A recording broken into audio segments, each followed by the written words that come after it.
الحمد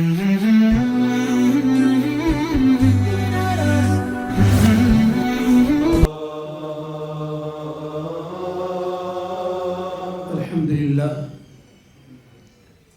حمدا يليق لجلال وجهه ولعظيم سلطانه، والصلاة والسلام على المبعوث رحمة للعالمين، أرسله ربه جل علاه من فوق 7 سماوات بشيرا ونذيرا وداعيا إلى الله بإذنه وسراجا منيرا، بلغ الرسالة وأدى الأمانة ونصح الأمة وكشف الغمة وجاهد في الله حق جهاده حتى أتاه اليقين من ربه، صلوات الله وسلامه عليه وعلى آله الطيبين الطاهرين ومن تبعهم بإحسان إلى يوم الدين. السلام عليكم ورحمة الله وبركاته. እንግዲህ እንደምታውቁት ሁሉ የነበር ሲያወሩት ይመስላል ያልነበር ይላል ያገሬ ብሄል እንደሚያወራው። መጅሊስ ትናንትና እንዴት ነበር ብለን ብንጀምር ጀልሳውን የበለጠ ያጣፍጠዋል ብዬ አምናለሁ። እኔ እዚህ አካባቢ ላይ ማለት አዲስ አበባ ላይ ወጣ ገባ እያልኩም ቢሆን በትምህርትም በዛም ቢያንስ አንድ 20 ዓመቶችን አሳልፌያለሁ ብዬ አምናለሁ። ጉዳይ ኖሮኝ መጅሊስ መጥቼ አላውቅም። ነገር ግን በአንድም በሌላ መንገድ ውይይቶች ሲካሄዱ ግን ነበርኩ። በ1999 በ2007 በፈረንጅ አቆጣጠር የአንድነት መድረክ ተብሎ ሲጀመር ከሼኻችን ጋር ከዶክተር ጅላኒ ኸዲር ሐፊዘሁላህ አላህ ይጠብቃቸውና አብሬያቸው ነበርኩ። የተለያዩ ርዕሶችን አንስተን ባሕስ እንዳቀርብም ታዝዤ 2 ባሕሶችን ከሌሎች መሻይኾች ጋር በመሆን አቅርቤያለሁ። አንደኛው الذكر الجماعي يجوز أو لا يجوز በጋራ ዚክር ማድረግ ይቻላል አይቻልም የሚለውን ከወንድሜ ከኡስታዝ መሐመድ ፈረጅ ጋር በመሆን እኔ አቅርቤያለሁ። الدعاء بعد الصلاة ከየሰላቱ በኋላ ዱዓ ማድረግ ይቻላል አይቻልም በሚለው ዙሪያ ላይም አንድ ጥናታዊ ጽሑፍ አቅርበናል። ሁለቱን እንዳቀርብ የተያዝኩት እኔ ነበርኩኝ። ይህ በእንዲህ እንዳለ ግን ኢማምም ነበርኩኝ፣ አሁንም ነኝ ኢንሻአላህ። ግን ደግሞ ጉዳይ ኑሮኝ አዲስ አበባ እስልምና ጉዳይ ከፍተኛ ምክር ቤት እንደ ኢማም መጥቼ አላውቅም። ዛሬ ደግሞ እንዳጋጣሚ ሆኖ አመራሩኛል። የታሪክ ለውጡ ይሄ ነው። እንዳንድ ኢማም መጥቶ ጉዳይ አለኝ ብሎ ያልተናገረ አካል ታሪክ ደግሞ በዚህ ልክ አመራር ሆኖ እንዲመጣ ማድረግ ቀላል ነገር የሚባል ነገር አይደለም። በታሪክ ለውጦች ይኖራሉ። እሳቢዎችን በዛ ልክ ያድጋሉ፣ ይመነደጋሉ፣ እንደሚቀነጭሩና እንደሚቀጭጩ ሁሉ ዛሬ ላይ በተለይ በዚህ 3 ዓመት የመደላድል ስራዎችን እየሰራን ነው ብለን እናምናለን። አብዛኛው እንደምታውቁት የአዲስ አበባ ከተማ እስልምና ጉዳይ ከፍተኛ ምክር ቤት በመንፈሳዊ ጉዳይ ላይ ትልቁን የአንበሳ ድርሻ ይወስዳል። በተጨባጭ የሚያስተዳድራቸው ከ300 በላይ መስጂዶች አሉ።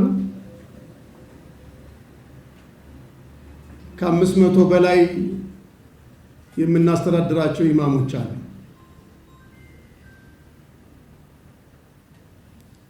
በጣም እርግጠኛ ሆኜ የምነግራችሁ በአመለካከትና በስሜቱ አንዳንዴ ደግሞ በመንሃጅ በሚባለው ባይገባንም ቅሉ የተሸማቀቀ ኢማም አለ ተብሎ አይታሰብም። አልፎ አልፎ የሚነገሩ ነገሮች አሉ። እንትና ቦታ ተባረረ፣ ከመስጂድ አካባቢ እንዲተደረገ መስጊድ ተነጠቀ ነጠቃዎች እንዲተብሎ በሚዲያ የሚወራዎች ነገሮች አሉ። እኛ እንደ ሸሪዓዊ ምልከታም ይሁን አገሪቷ በሰጠችን በአዋጅ ስልጣንም ይሁን የአገሪቷ መንግስት የአገሪቷ ህግ የከተማው ህዝበ ሙስሊም ተወካይ ነን ብለን እናምናለን። እኛ ከመጣን በኋላ ያገኘናቸው መሬቶችና በዛ መሬት ላይ የሚገነቡ መሳጅዶች የህዝበ ሙስሊሙ ሀብትና ንብረት ናቸው ብለን እናምናለን። በሌላ አነጋገር ሸሪዓዊ ቋንቋ ስትጠቀም ደግሞ ወቅፍ ናቸው ብለን እናምናለን። ወቅፍን የምናስተዳድረው ደግሞ እኛ ነን። በሌላ መንገድ ደግሞ መስጂዶችን የምንቆጣጠረውና የምናስተዳድረው እኛው ነን። ከኛ በፊት የተሰሩ መስጊዶችን መንፈሳዊ ጉዳዮችን በተመለከተ በተሰጠን ስልጣንና መብት መሰረት የማስተዳደር ኃላፊነት አለብን። ከዚህ አኳያ ከራሳችን ቀምተን ወደ ማን እንደምንሰጠው አንዳንዴ ትንሽ ቆም ብሎ ማሰብ የሚያስፈልግ ቋንቋዎች ይነገራሉ። በየጊዜው ያን ማስተካከልና ማረቅ የኛ ኃላፊነት ቢሆንም የጋራ ካልሆነ በስተቀር ሐሳብ አንድ እንጨት አይነድም፣ አንድ ሰው አይፈርድም፣ አንድ እጅ አያጨበጭብም ይላል። ይህ የሚያሳየው ህብረትን፣ አንድነትን፣ አብሮነትን ኢስላም የሚያበረታታ መሆኑንም በግልጽ ያሳያል። ስለዚህ የኔን ሐሳብ ሌሎቹ ገዝተውት ወደ ሌላ አካባቢ እንዲደርስ ካላደረጉት በስተቀር እኔና በእኔ ዙሪያ ያሉት በፕሬዝደንቱና በፕሬዝደንቱ ዙሪያ ያሉት ብቻ ሰርተን አንዘልቀውም። ለዛ ነው ከክፍለ ከተማ ጀምሮ ወረዳ፣ ከወረዳ ጀምሮ እስከ ክፍለ ከተማ ወደ 3276 የሚሆን የሰው ኃይል እንዲኖረን ያስፈልገው። ይሄ ኃይል የመጅሊሱን ሐሳብ ገዝቶ የታችኛው የማህበረሰብ አካል ማድረስና ማጋባት የግድ ይለዋል። ችግሮች ካሉ በመነጋገርና በመግባባት ይፈታሉ። ኢስላም በዚህ ያምናል። ለነቢዩ ዓለይሂ ሰላቱ ወሰላም መመሪያ ሲያወርድ አላህ ቁል ተዓለው ኢላ ከሊመትን ሰዋኢን በይነና ወበይነኩም አላ ነዕቡደ ኢለላህ ወላ ኑሽሪከ ቢሂ ሸይአ ወላ የተኺዘ ባዕዱና ባዕዳ አርባበን ሚን ዱኒላህ ፈኢን ተወለው ፈቁል እሽሃዱ ቢአና ሙስሊሙን። ነፃነቱ ገደብ የለውም። ለነቢዩ ዓለይሂ ሰላቱ ወሰላም ነው መመሪያው የወረደው። ሰማያዊ መለኮታዊ መመሪያ ነው። ለአህለል ኪታቦች ነው። ኑና እንወያይ በላቸው። አጀንዳ ተቀርጾ አጀንዳው የፈጠረን አምላክና ጌታ አለ፣ በሱ ላይ ሌላ ማጋራት አያስፈልግም በሚለው አጀንዳ ላይ የሚያስፈልግም ከሆነ ቁጭ ብለን እናወራለን። የኛ ግን በዚህ ልክ ነው። ከዚያ በኋላ ለዓላ ሁደን አው ፊ ضላል ሙቢን የሚለው በኋላ ላይ ይመጣል። ግን መጀመሪያ ቁጭ ብለን መወያየት፣ መነጋገር፣ መግባባት ያስፈልጋል። አንዱ ሌላውን አካል አጋር አድርጎ ላይ ይዘው እምቢ ካላችሁ ግን መስከራችሁ ሂዱ፣ እኛ ለአላህ ተባረከ ወተዓላ ተገዢዎች ተንበርካኪዎች መሆናችንንም እወቁ በላቸው ነው። ቢላሂ አልዓዚም እንዲህ አይነት መመሪያ እያለ ሰዎች ለምንድን ነው የማይወያዩት፣ የማይነጋገሩት፣ የማይግባቡት? ነፃነቱ ደግሞ በዚህ ልክ ነው ያለው።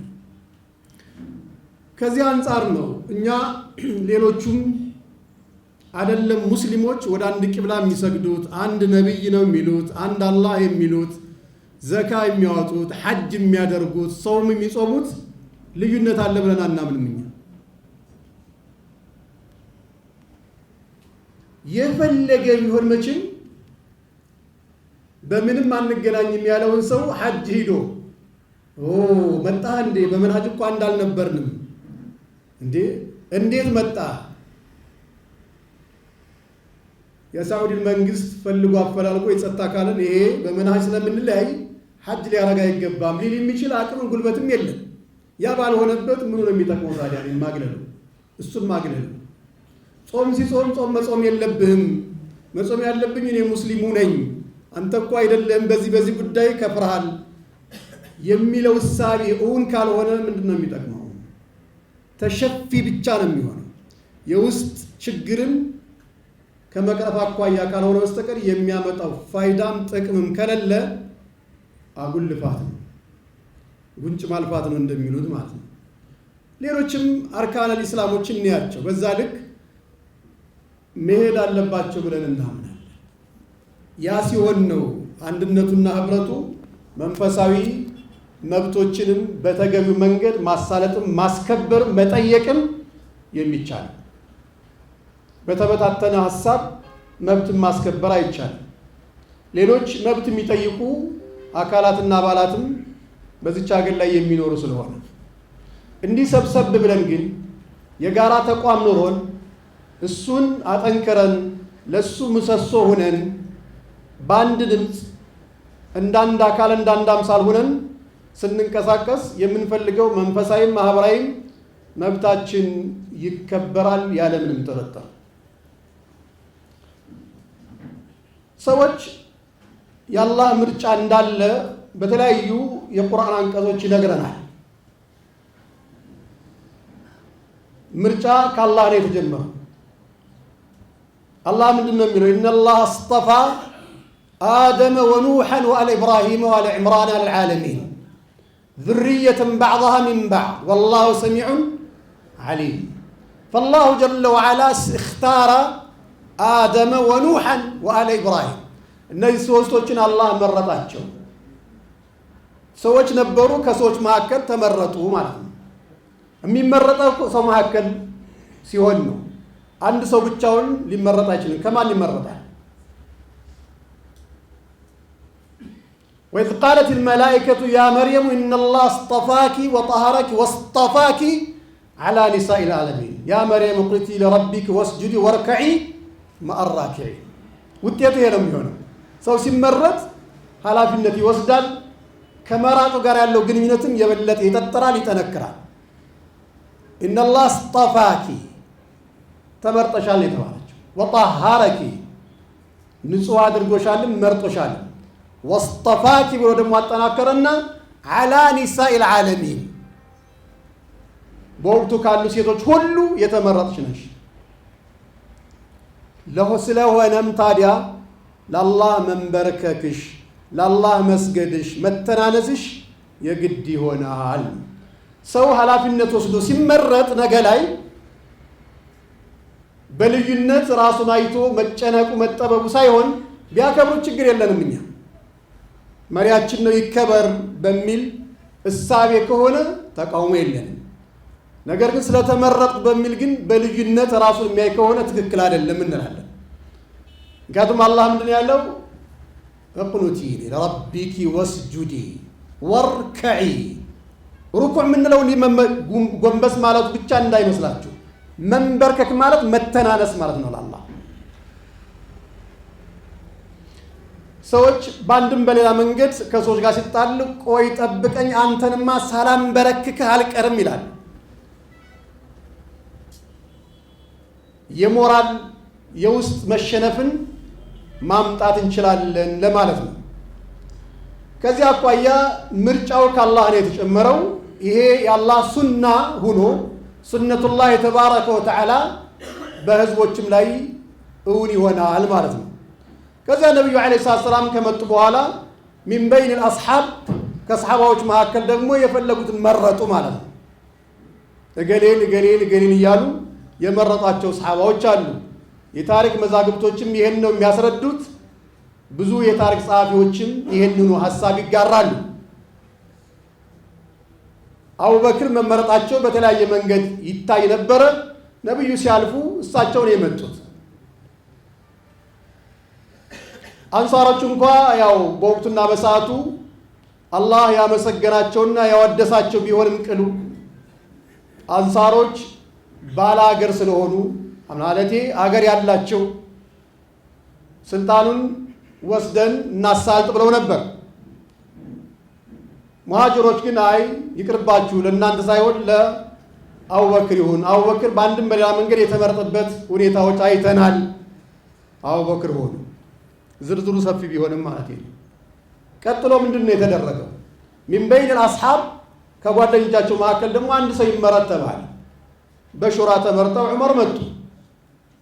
ዑመር ደግሞ ትንሽ ለጠጥ አረጉትና አስፍተው ለስድስት ሰው የሰጠው ለድምፅ እንዲያመች ግን አብደላ ዑመር ከእናንተ ጋር ይሁን አሉ። ስልጣን ግን እንዳይሰጠዋል። ስድስቱ በሹራ ዑስማንን መረጡ ማለት ነው። ከዛ በኋላ የሹራ ጉዳይ ከተመለትና በአራት ነጥብ ተዘጋ።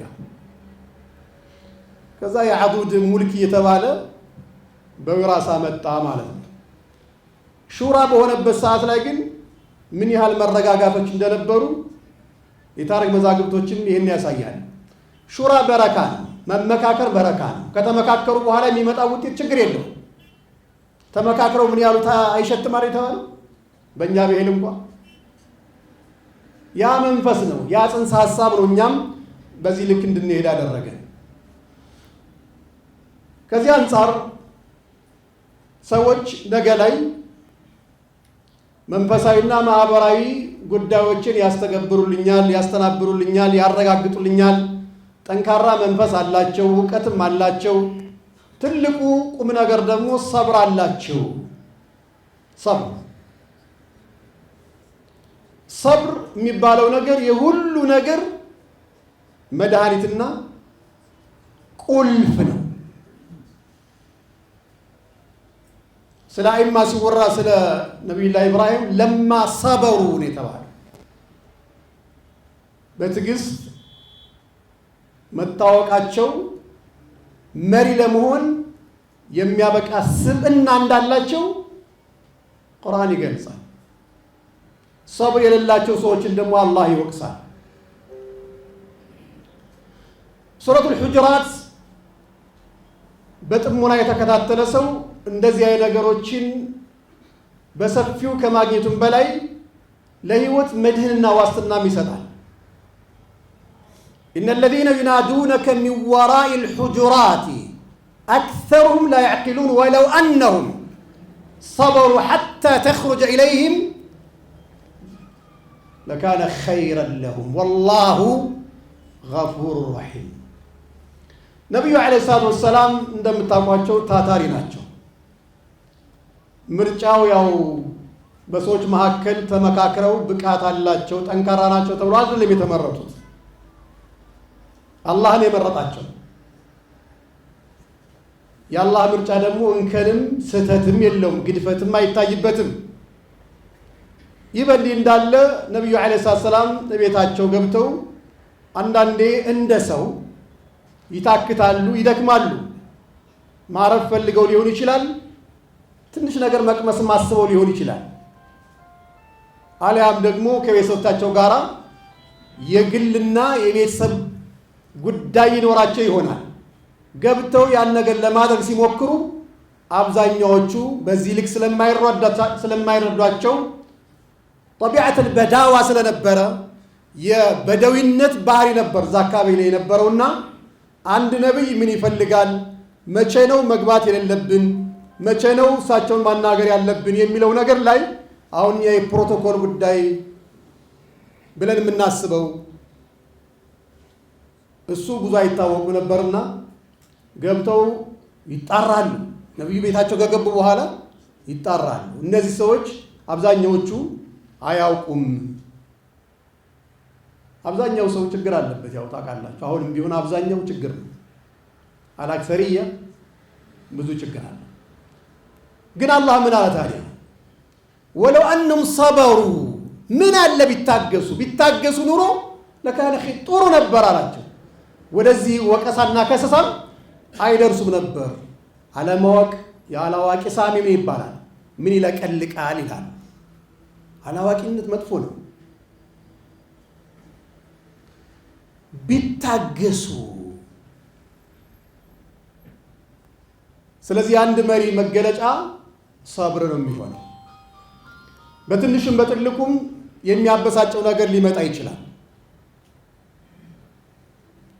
እንዴ ከዚህ ሁሉ ጭቅጭቅና ንዝንዝን ምን አለፋኝ እቤቴ ሄጄ መስገድ መጾም የሚከለክለኝ አንድም ሰው የለምችም ብሎ የሚያስብ ሰው ይኖራል። ከጭቅጭቁና አንዳንዴም ድፍረቶቹ አሉ። ድንበር ማለፍም ወሰን መሻገርም በክብር ላይ መረማመድም ይኖራል።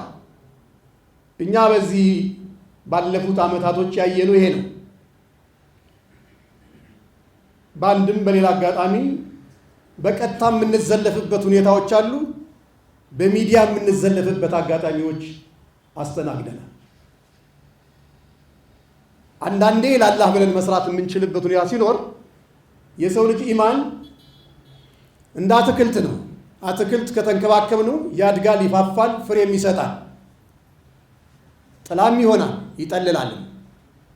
የሰው ልጅ ኢማንም እንዲሁ ያድጋል፣ ይቀነጨራል፣ ይደበዛል። የሚደበዘው ከእንዲህ አይነት አስተሳሰቦች ራሱን ሲያገል ነው። ከአላህ ጋር ያለው ግንኙነት የበለጠ እየጠነከረ እየጠጠረ ሲመጣ ደግሞ እያበበ እየፈካ እየደመቀ እያበራ ይመጣል። አካላዊ ብርሃንም ሆኖት ፊት ለፊት ያሉ መንገዶችንም ያሳየዋል።